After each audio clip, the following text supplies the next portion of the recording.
Start करते हैं class 6 chapter 7 getting to know plant से। Go outside and observe all the plants around you. Do you see that some plants are small and some are very big. उसने क्या बोला कि आप घर के बाहर जाइए और आप नोटिस कीजिए कि कुछ प्लांट काफ़ी बड़े हैं और कुछ प्लांट काफ़ी छोटे हैं।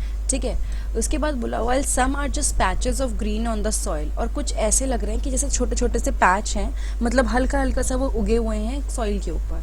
सम have green leaves while some other have reddish ones. कुछ की लीव्स कैसी है, कुछ की लीव्स ग्रीन है और कुछ की लीव्स कैसी है, कुछ की लीव रेडिश है। Now some have huge red flowers, some have tiny blue ones, while some have none. किसी के पास बहुत ही बड़े रेड फ्लावर्स हैं, किसी के पास बहुत ही छोटे हैं जो फ्लावर्स हैं और किसी के पास कुछ भी नहीं है। We do see a variety of plant existing all around us near our homes. मतलब हम देखते हैं कि बहुत सारे वेराइटी में प्लांट्स उगे हुए हैं जो आसपास हैं in the school ground in our home. मतलब हमारे घर पे, हमारे स्कूल के मतलब जो ग्राउंड है वहाँ पे, on the way to the school, जब हम स्कूल की तरफ जाते हैं, in the parks and garden, मतलब हर जगह पे आप देखते हो कि बहुत different type of plants. Let us get to know the different parts of any plant. This will help us understand the difference between plants of different kind. अब हमें क्या करना है, हमें समझना है कि डिफरेंट पार्ट्स क्या क्या होते हैं प्लांट के। ठीक है, वो हमें हेल्प करेगा समझने में कि डिफरेंस क्या होता है डिफरेंट टाइप के प्लांट्स। यानी सारे प्लांट सेम तो नहीं होते, उनके बीच में डिफरेंस होता है, तो हमें वो समझना है। Can you label the stem, branch, root, leaf, flower and fruit of plant shown in figure 7.1। यहाँ पे आपको एक यहाँ पे 7.1 में यहाँ पे दिखा रखा है, लेकिन ये एक्चुअली गलत है मेरे हिसाब से, मेरे को 7.2 होना चाहिए। तो इसने क्या बोला कि आपको क्या करना है, लेबल करना है रूट्स को, लीफ को, फ्लावर को, फ्रूट्स को, जो भी चीज़ यहाँ पे आपको दिख रही है आप उसको लेबल करेंगे। ठीक है, और आप जो भी पार्ट हैं प्लांट्स के उसको आप कलर करेंगे। Herbs, shrubs and trees. Now आपको क्या करना है, look closely at the stem and branches of plant much smaller than you. आपको क्या करना है, जो प्लांट आपसे बहुत छोटे हैं उनकी आपको स्टेम्स देखनी है और ब्रांचेस देखनी है। उन प्लांट्स की भी आपको ब्रांचेस देखनी है जो शाखाएं होती हैं, और स्टेम देखनी है जो आपके सेम साइज़ की हैं। और जो आपसे बड़े हैं आपके, उनको भी मतलब क्या देखना है, आपको उनकी ब्रांचेस देखनी है और उनकी स्टेम देखनी है। Feel their stem and try to bend them gently to see if they are tender और हार्ड। अच्छा, आपको क्या करना है, उनकी स्टेम को पकड़ना है और उसको मोड़ने की कोशिश करनी है, बेंड करने की कोशिश करनी है, ये देखने के लिए कि वो सॉफ्टली मुड़ रहा है या फिर वो हार्ड है। ठीक है, अब यहाँ पे आपको अलग अलग कैटेगरीज दे रखी हैं प्लांट्स की। Take care that the stem does not break. अच्छा हाँ, ये चीज़ का ध्यान रखना है कि जब आप उसे बैंड करेंगे हल्का सा तो वो टूटनी नहीं चाहिए। Hug the tall plant to see how thick their stems are. आप बड़े प्लांट्स जो है ना उसको हग भी कर सकते हो, ये देखने के लिए कि वो कितना मोटा है। ठीक है, we also need to notice from where the branches grow in some plant close to the ground और higher up in the stem. देखो कुछ प्लांट्स होंगे, मैं इसको थोड़ा सा ऐसे समझा देती हूँ आपको। कुछ प्लांट्स होंगे जिनकी जो ब्रांचेस हैं वो काफ़ी ऊपर से ग्रो करेंगी। ठीक है, और कुछ प्लांट्स होंगे जिनकी ब्रांचेस बिल्कुल नीचे से ग्रो करेंगी। ठीक है, तो आपको ये बोला है कि आपको नोटिस करना है कि ये किस तरह का पैटर्न है दोनों के अंदर। Now let's move, we will see now group all the plants we observe in table 7.1। यहाँ पे आपको उन सबको क्या करना है, आपको उनको अलग अलग कर देना है जिसके अकॉर्डिंग आपने जो भी चीज़ें ऑब्जर्व करी हैं। You can fill the column 1। Suggestion: student can work in group on 4 to 5 so that a minimum number of plants are harmed, damaged। एक और चीज़ कर सकते हैं कि बच्चे सब मिलके काम कर सकते हैं, क्योंकि अगर हर एक बच्चे ने अलग अलग स्टेम को मोड़ना शुरू करा और किसी से टूट गई तो प्लांट्स को डैमेज होगा। और उसने क्या बोला, आप वीड्स को भी यूज़ कर सकते हो। वीड्स क्या होते हैं, वो प्लांट्स होते हैं अनवांटेड प्लांट जिनकी ज़रूरत नहीं होती, तो आप वीड्स को भी यूज़ कर सकते हो जिनकी स्टेम्स बहुत सॉफ्ट है इन एक्टिविटीज़ के लिए। ठीक है, do you know what weeds are? In crop field lawns और in pots often some unwanted plants और वीड्स स्टार्ट ग्रोइंग। कई बार कई अनवांटेड प्लांट ग्रो करना शुरू कर देते हैं, उनको हम वीड्स बोलते हैं।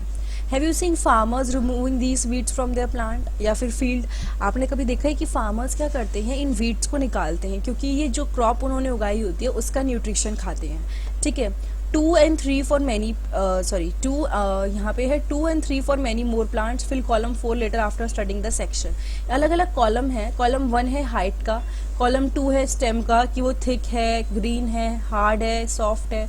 कॉलम 3 है ब्रांचेस कहाँ से आ रही हैं, और फिर हम उसको कैटेगराइज करेंगे। Based on these characters most plant can be classified into 3 categories. अब इन कैरेक्टरिस्टिक्स के बेसिस पे हम उनको 3 चीज़ों में डिवाइड कर सकते हैं, herbs, shrubs and trees. An example of each in shown in figure 7.3। ठीक है, हमने उसको 3 में डिवाइड कर दिया, हर्ब्स, श्रब्स एंड ट्रीज। अब हम तीनों के बारे में पढ़ेंगे कि क्या क्या होता है, बट यहाँ पे उसने क्या बोला जो बहुत सॉफ्ट है, ये देखिए, ये ए वाला दिखाया है हर्ब, बी दिखाया है श्रब और सी दिखाया है ट्री। ठीक है, ये डिफ्रेंशिएट हो गया है आपका, ये है हर्ब, ये है श्रब और ये है ट्री। ठीक है, now plants with green and tender stems are called herb. अब हमें ये चीज़ ध्यान रखनी है कि इसने क्या बोला है, प्लांट्स जिनकी ग्रीन और बहुत ही सॉफ्ट सी स्टेम होती है उसको हम हर्ब्स बोलते हैं। ठीक है, ये बहुत ही शॉर्ट होते हैं और उनकी ज़्यादा ब्रांचेस नहीं होती। ठीक है, दोबारा देखिए, हर्ब्स बहुत ग्रीन कलर के होते हैं, सॉफ्ट होते हैं, शॉर्ट होते हैं, मतलब छोटे होते हैं और उनकी ब्रांचेस नहीं होती, ज़्यादा ब्रांचेस नहीं होती। उसके बाद है कुछ some plants develop branches near the base of the stem. कुछ प्लांट्स क्या करते हैं, जैसे कि मैंने दिखाया था, बिल्कुल बेस से उनकी स्टेम स्टार्ट होती है, नीचे से, उसको हम क्या बोलते हैं, उनकी स्टेम हार्ड होती है बट बहुत थिक नहीं होती। मतलब ऐसा भी नहीं कि उनकी स्टेम बहुत सॉफ्ट होगी, हार्ड ही रहेगी बट ज़्यादा मोटी नहीं होती। ऐसे प्लांट्स को हम बोलते हैं श्रब्स। ठीक है, फिर थर्ड कैटेगरी पे आ जाते हैं। Some plants are very tall and have hard and thick stem. कुछ प्लांट्स क्या होते हैं, बहुत टॉल होते हैं, लंबे होते हैं, उनकी बहुत ही हार्ड और थिक स्टेम होती है, यानी बहुत ही मोटी। Now the stems have branches in the upper part much above the ground. Such plants are called trees. यहाँ पे जो उनकी ब्रांचेस होती हैं वो बहुत ऊपर से ग्रो होती हैं, ग्राउंड के काफ़ी ऊपर से, और ऐसे प्लांट्स को हम ट्रीज बोलते हैं। ठीक है, तो अभी हमने पढ़े तीन तरह के कि क्या हुआ, पहला था हर्ब, ठीक है, सेकेंड था श्रब एंड थर्ड था आपका ट्रीज। ये अगर आप एक और डिफरेंस मैं बताऊं, यहाँ पे जो ब्रांचेस को बोला है वही सेम डिफरेंस है कि इनकी थोड़ी नीचे से ब्रांचेस हो जाती हैं ग्रो, किसकी, श्रब्स की। लेकिन अगर हम ट्रीज की बात करें तो ये थोड़ा ऊपर से ग्रो करती है। ठीक है, तो ये भी इसके बीच में एक बहुत ही मेजर डिफरेंस है जो हमें लर्न करना है। Now let's move on to the next point. Based on the above characteristic, can you now classify the plant listed by you and complete column 4 in table 7.1? यानी यहाँ पे आपने जो कैरेक्टरिस्टिक लिखे थे उसके बेसिस पे क्या अब आप बता सकते हो कि कौन सा हर्ब है, कौन सा ट्री है, कौन सा श्रब है। Now plants with weak stem that cannot stand upright but spread on the ground are called creepers. ये देखो, ये चीज़ काफ़ी अच्छी है समझने के लिए। कुछ ऐसे प्लांट्स होते हैं जिनकी स्टेम्स बहुत वीक होती हैं और वो डायरेक्टली ऊपर नहीं ग्रो करते, वो ग्राउंड पर ग्रो करते हैं, उनको हम बोलते हैं creepers. while those that take support and climb up are called climbers. और कुछ ऐसे होते हैं जो सपोर्ट लेते हैं और क्या करते हैं, क्लाइंब करते हैं, यानी सपोर्ट लेके वो ऊपर क्लाइंब करते हैं, उनको हम बोलते हैं क्लाइंबर्स। तो क्रीपर वो है जो ग्राउंड में पूरा फैला हुआ होता है और क्लाइंबर्स किसी का सपोर्ट लेके धीरे धीरे ऊपर चढ़ते हैं। ये भी different from herbs, shrubs and trees, ये इन तीनों से अलग होते हैं, हर्ब्स, श्रब्स और ट्रीज से। Perhaps there are some plants in your school or at school that you can take care of. Write down the names of any 2 trees, shrubs, herbs or creepers growing in your house or school. यहाँ पे एक वो दिखाया हुआ है, creepers देखिए ये क्या करते हैं, ग्राउंड पे ये उगते हैं, यहाँ पे आप देख सकते हैं, और ये क्लाइंबर्स क्या करते हैं, किसी का सपोर्ट लेके ये धीरे धीरे ऊपर चढ़ते हैं। तो ये दोनों चीज़ें हर्ब, श्रब्स और ट्री से डिफरेंट होती हैं। उसने फिर बोला कि आप क्या कर सकते हैं, कुछ ट्री का ध्यान रख सकते हैं। नाउ स्टेम पे आ जाते हैं। Observe closely the stems of different plant around you, note down different structures part born by the stem. यानी कि आप क्या करेंगे, आप बहुत ध्यान से ऑब्जर्व करेंगे stems of different plants around you, यानी कि अलग अलग प्लांट्स की स्टेम्स को आप क्या करेंगे, ऑब्जर्व करेंगे। अब आप उनके स्ट्रक्चर में कि वो कितने डिफरेंट हैं उनको नोटिस करेंगे। Compare your observation with that of your friend, what do you find. अब जो भी आपने ऑब्जर्व किया अपने दोस्त के उससे कंपेयर कीजिए और आपने क्या ढूंढा। नाउ यहाँ पे लिखा है एक एक्टिविटीज है। अच्छा, एक चीज और है, compare your observation with that of your friend. और आपको क्या पता चला कि स्टेम्स के ऊपर क्या होती है, लीव्स होती हैं, ब्रांचेस होती हैं, बर्ड्स होते हैं, फ्लावर्स होते हैं एंड फ्रूट्स होते हैं। ठीक है, now we would require a glass, water, red blue ink and soft stem. Pour water to fill 1/3 of the glass. Add a few drops of red blue ink to the water. आपको एक glass में पानी भरना है, ठीक है, उसमें आप थोड़ी सी इंक डाल देंगे और उसमें एक सॉफ्ट स्टेम आप रख देंगे। अब क्या करेंगे, जब आप थोड़ी देर बाद नोटिस करेंगे does the colour appear in the stem, you will find that the colour rises in the stem. जब आप ये इंक डाल देते हैं ना, आप नोटिस करेंगे कि थोड़ा थोड़ा कलर स्टेम पे ऊपर आ रहा है। If this is kept for longer period the colour appears in the veins of leave also. यानी कि ये जो कलर यहाँ था ये रेड कलर समझ लीजिए, अगर ये यहाँ पर है, ये धीरे धीरे स्टेम में भी आने लगता है। इसके अंदर आप इसको काट के देखेंगे तो आपको दिखेगा कि इसके अंदर भी ये रेड कलर आ गया है। और वो कह रहा है कि अगर आप इसको लंबे टाइम के लिए छोड़ दें तो ये वेन्स में भी दिखेगा। लीव्स के अंदर वेन्स होती हैं, ठीक है, उसके अंदर भी दिखेगा। ये जो पूरा पार्ट होता है ये सब इसकी वेन्स होती हैं। Now how do you think the colour reach there? अब आपको कैसे समझ में आया कि कलर वहाँ पहुँचा?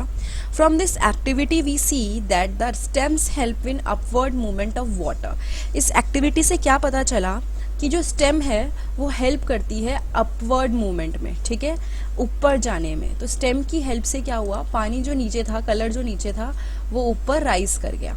Now just a minute, the water and mineral go to leaves and other part attach to the stem. जो पानी होता है और जो मिनरल्स होते हैं वो लीव्स तक चले जाते हैं और बाकी पार्ट्स तक चले जाते हैं जो स्टेम से अटैच होता है। नाउ ध्यान से देखिए, water moves up the stem and reaches leaves. जो वाटर है वो स्टेम से मूव करता है और लीव्स तक पहुंचता है।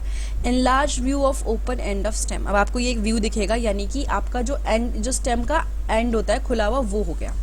Leave, observe the leaves of some plant around you and draw them in your notebook. अब आप क्या करेंगे, आप लीव्स को ड्रॉ करेंगे। कुछ प्लांट्स के जो भी आपने देखी हैं उनको अपनी नोटबुक में आप ड्रॉ करिए। Are all the leaves of same size, shape and colour? क्या सारी लीव्स का कलर, जो साइज होता है, शेप होता है, वो सेम होता है? How are leaves attach to the stems? ये जो लीव्स हैं वो कैसे स्टेम से अटैच्ड है? The parts of the leaf by which it is attach to the stem is called petiole. यानी कि लीफ का वो पार्ट जो स्टेम से अटैच्ड है, ठीक है, पार्ट ऑफ द लीफ जो अटैच्ड है स्टेम से, उसको हम पेटियोल बोलते हैं। यहाँ पे देखिए ध्यान से, ये आपको ये पार्ट दिख रहा है, ये पार्ट जो है ये क्या है, स्टेम से अटैच कर रहा है लीफ को, ठीक है। अगर आपकी स्टेम ये है, स्टेम ये है, यहाँ पर है, ये स्टेम है और लीफ ये है, तो दोनों को जो पार्ट अटैच कर रहा है उसको उसने बोल दिया वो पेटियोल होता है, ठीक है। तो यहाँ पे इसने ये समझा दिया। नाउ लेट्स मूव, अब हम नेक्स्ट पे पढ़ते हैं। The broad green part of the leaf is called lamina. यानी कि वो ग्रीन पार्ट जो थोड़ा सा फैला हुआ पार्ट होता है उसको हम लेमिना बोलते हैं। Lamina, that is this one. ये ग्रीन पूरा पार्ट को लेमिना बोला है। Can you identify these part of the leaf in plant around you? Do you all the leaves have petioles? क्या आप आइडेंटिफाई कर सकते हो इन पार्ट्स को, ठीक है। अगर आपको लीफ दे दूं मैं और आपको कहूँगा कि आप समझा के बताओ कि कौन कौन सा पार्ट है, तो आप ये कर पाओगे? Do all the leaves have petioles? क्या सारी लीव्स में पेटियोल्स होते हैं? Let us get to know the leaf better by taking its impression. If you thought that leaf cannot sign, there is an activity which will make you think again. यानी अब आप क्या करोगे, आप leaf का impression लोगे। और उसने बोला कि अगर आपको लगता है कि आपको पता नहीं था कि लीफ साइन नहीं कर सकती, मतलब अगर आप सोचते थे कि लीफ साइन नहीं कर सकती तो आप गलत हैं। अब आपको एक एक्टिविटी कराएंगे जिससे आपको पता चलेगा कि लीफ कैसे साइन करती है, यानी अपना इम्प्रेशन कैसे छोड़ती है। Put a leaf under a white sheet of paper और a sheet in your notebook. आप क्या करोगे, लीफ को रखोगे एक वाइट शीट ऑफ पेपर के नीचे, ठीक है।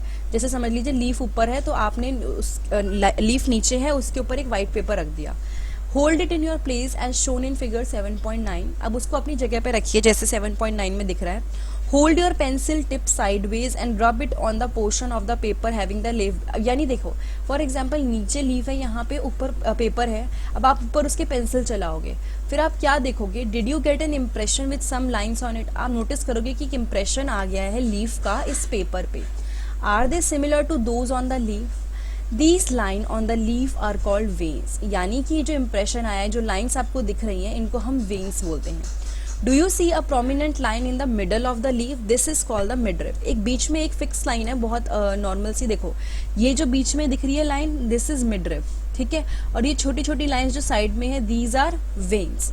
Now the design made by veins in a leaf is called the leaf venation। यानी कि वो डिज़ाइन जो किससे बनता है, जो वेन्स बनाते हैं लीफ पे, उसको हम लीफ वेनेशन बोलते हैं। ये देख रहे हो आप, ये जो वेन्स से निशान पूरा डिज़ाइन टाइप बना है ऐसे ऐसे वाला, इसको हम वेनेशन बोलते हैं। If the design is net like on both sides of midrib, the venation is reticulate in a leaf. अच्छा देखो, एक और चीज़ देखते हैं, यहाँ पे उसने डिफरेंस समझाया है। नेट लाइक मतलब अगर ऐसे फैला हुआ है, ठीक है, तो उसको उसने बोल दिया रेटिकुलेट। और ये अगर एक साथ है, देखो इसको मैं थोड़ा सा ऐसा समझा देती हूँ। यहाँ पे कैसा निशान है, यहाँ पे ऐसा है, ठीक है,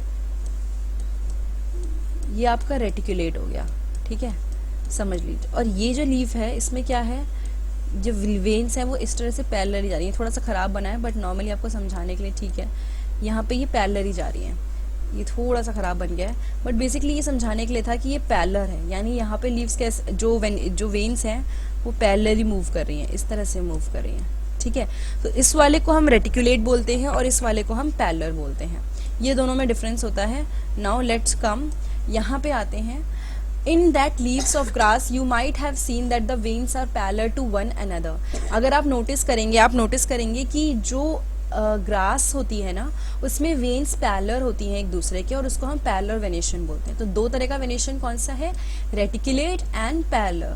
observe the venation in as many leaves as you can without removing them from the plant, यानी प्लांट में से उनको निकाले बिना, उनको तोड़े बिना आप नोटिस करो कि किस टाइप के वेनेशन प्रेजेंट है। Draw the pattern and write name of some plants having reticulate and parallel venation.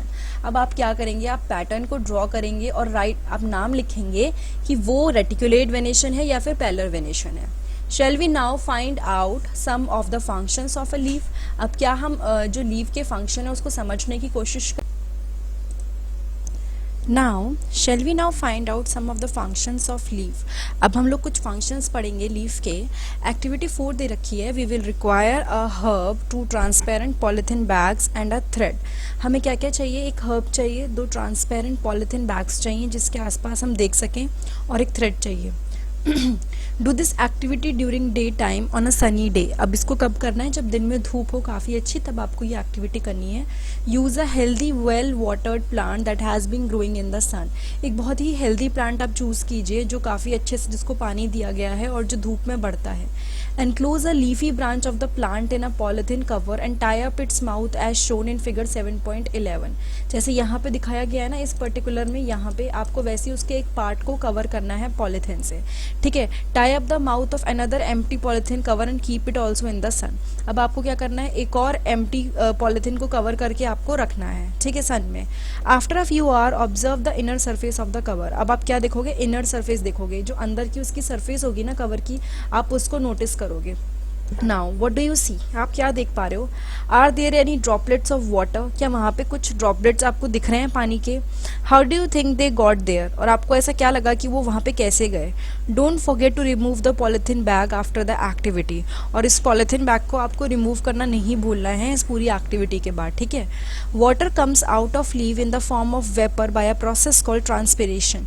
देखो ये जो अंदर की तरफ आपने देखा, फॉर एग्जांपल आपने पॉलिथीन लगाई थी तो यहाँ पे आप कुछ टाइम बाद देखोगे कि अंदर की साइड यहाँ पे पानी के ड्रॉपलेट्स हैं, ठीक है। तो वो बोल रहा है ऐसा क्यों हुआ, क्योंकि एक प्रोसेस होता है ट्रांसपिरेशन, जिसमें क्या होता है, वाटर लीव्स में से बाहर आ जाता है, तो ये इसके अंदर वो प्रोसेस हुआ। Plant releases a lot of water into the air through this process. Plant क्या करते हैं, बहुत ज़्यादा पानी रिलीज करते हैं इस प्रोसेस के थ्रू, ठीक है। हम लोग इसके बारे में चैप्टर 14 में पढ़ने वाले हैं और अच्छे से। Why do we tie a cover around the leaves, would we have seen the water evaporate if we have not tie a polythene cover. उसने बोला कि हमें बांधने की ज़रूरत क्यों पड़ी, क्या हम इवापोरेशन नहीं देख पाते अगर हम उसको टाई नहीं करते। What makes the water appear on the polythene bag, ये पॉलिथीन के ऊपर अगर पानी आया है तो ये क्यों आया है। In chapter 5 we notice water changing into different form in some of our activities. 5th chapter में हमने नोटिस किया था कि पानी अलग अलग फॉर्म्स में चेंज हो जाता है, ठीक है। अब can you think of these and name the process that makes water drop appear on the polythene cover. उसने बोला क्या आप ऐसे सोच सकते हैं, can you think of these and name the process, मतलब आप ये प्रोसेस सोच सकते हो जिसकी वजह से क्या हुआ, वाटर ड्रॉप्स आने शुरू हुए पॉलिथीन बैग्स पे। Leaves also have another function, let us study this. अब लीव्स के और भी फंक्शन होते हैं, हमें पढ़ना है क्या होता है। We would require a leaf, spirit, a beaker, test tube, burner, water, a watch glass and iodine solution for this activity. ये सारी चीज़ें आपको चाहिए इस एक्टिविटी के लिए, ठीक है। उसके बाद उसने क्या बोला, take a leaf in a test tube and pour spirit to completely immerse the leaf. आप एक टेस्ट ट्यूब में एक लीफ लेंगे और उसके अंदर क्या डालेंगे, आप स्पिरिट डाल देंगे, उसको पूरी तरह से आप डुबा के रख देंगे। नाउ अब क्योंकि इस एक्टिविटी के अंदर स्पिरिट और हीटिंग चाहिए तो ये एडवाइज होता है कि टीचर ये चीज़ करके दिखाएं, बच्चे खुद से ना करें। Now place the test tube in a beaker half filled with water. अब आप क्या करोगे, टेस्ट ट्यूब को रख दोगे कहाँ पे, ऐसे बीकर में जिसमें पानी आधा रखा भरा हुआ है। Heat the beaker till all the green colour from the leaves come out into the spirit in the test tube. और आपको बीकर को तब तक हीट करना है जब तक कि जो लीव का ग्रीन कलर है ना वो टेस्ट ट्यूब में बाहर ना आ जाए स्पिरिट के साथ। Take out the leaf carefully and wash it in water. अब आप क्या करोगे, लीफ को लोगे और उसको बहुत अच्छे से धोगे। Place it on watch glass and pour some iodine solution over it. अब उसको आप वॉच ग्लास के ऊपर रखोगे। वॉच ग्लास छोटा सा एक वो होता है जिसपे आप रख सकते हो, ठीक है, यहाँ पे दिखा नहीं रखा बट आपको वो छोटा सा ग्लास का पीस होता है जिसपे आप रख सकते हो। उसके बाद उस पर थोड़ा सा आयोडीन सोल्यूशन डालोगे। What do you observe? Compare your observation with those done in chapter 2 when you tested food for the present of different nutrient. मतलब आप इस ऑब्जर्वेशन को नोटिस या फिर मैच करो उन एक्टिविटीज़ के साथ जो आपने चैप्टर 2 में की थी जब आपने फूड टेस्ट किया था। Does this means that leave has starch in it, क्योंकि वो ब्लू हो जाएगा। अगर पर्पल कलर की लीफ हो गई इसका मतलब इसके अंदर स्टार्च था, ठीक है, जो कि हमारा कब होता है, जब आप आयोडीन डालते हो पोटैटो पे या फिर राइस पे जिसके अंदर स्टार्च होता है। कंपेयर योर ऑब्जर्वेशन आपने कर ली। In chapter 2 we saw that a slice of raw potato also shows the presence of starch. हमने चैप्टर 2 में क्या देखा था कि जो रॉ पोटैटो होता है वो स्टार्च की प्रेजेंस दिखाता है, ठीक है। Presence of starch we saw in raw potato. Potatoes get this starch from their leaves and store it. Potatoes को ये जो स्टार्च मिलता है वो कहाँ से मिलता है, लीव से मिलता है, और क्या करते हैं, स्टोर करते हैं। लीव्स प्रिपेयर करती हैं अपना खाना किसकी प्रेजेंस में, सनलाइट की प्रेजेंस में, ठीक है। And green colour substance present in them. देखो जो लीव्स होती हैं वो अपना खाना, एक ग्रीन कलर का सब्सटेंस प्रेजेंट होता है उनके अंदर जिसको हम क्लोरोफिल बोलते हैं, यहाँ पे मेंशन नहीं है बट उसकी हेल्प से वो अपना खाना प्रिपेयर करती हैं और सनलाइट की हेल्प से। और उसके लिए उनको वाटर भी चाहिए होता है लीव्स को, और क्या चाहिए होता है, कार्बन डाइऑक्साइड भी चाहिए होता है। This process is called photosynthesis. ये प्रोसेस जिसके थ्रू लीव्स ने खाना बनाया उसको हम फोटोसिंथेसिस बोलते हैं। Oxygen is given out in this process. The food prepared by leaves ultimately gets stored in different part of plant. Oxygen क्या होता है, इस प्रोसेस में बाहर आता है, और जो फूड प्रिपेयर करती है ना लीव्स, वो अल्टीमेटली क्या हो जाता है, अलग अलग पार्ट में स्टोर हो जाता है। We have seen that the stem supplies leaf with water. हमने क्या देखा है कि स्टेम क्या सप्लाई करती है, लीफ विद वाटर, ठीक है। देखो लीफ को पानी कहाँ से मिला, स्टेम से मिला, स्टेम के थ्रू होता गया। The leaves uses the water to make food. और लीफ यही पानी यूज़ करती हैं अपना खाना बनाने के लिए। The leaves also lose water through transpiration. Leaves पानी को लूज भी करती हैं ट्रांसपिरेशन प्रोसेस के थ्रू। How to the stems and leave get water. अब हमें ये जानना है कि स्टेम के पास अगर पानी आ रहा है और लीव्स के पास अगर पानी आ रहा है स्टेम के थ्रू, तो वो कैसे आ रहा है। यहीं पे आता है पार्ट रूट का, बट हम उसको नेक्स्ट पार्ट में पढ़ेंगे। तो ये आपका था part 1 chapter 7 getting to know plant 6th science का। अगर ये वीडियो आपको अच्छी लगी है तो प्लीज़ लाइक, कमेंट, सब्सक्राइब और शेयर करना मत भूलिएगा। इसका सेकंड पार्ट आपको डिस्क्रिप्शन नीचे एक बॉक्स है उसमें मिल जाएगा, और बाकी आपको 6th क्लास के और चैप्टर्स भी डिस्क्रिप्शन बॉक्स में देखने के लिए मिलेंगे। वरना आप मेरे चैनल पर जाके 6th प्लेलिस्ट, साइंस प्लेलिस्ट में जाके क्लिक कीजिए, या फिर 6th हिस्ट्री प्लेलिस्ट में भी आपको कई चैप्टर्स मिल जाएंगे। Thank you so much. करें।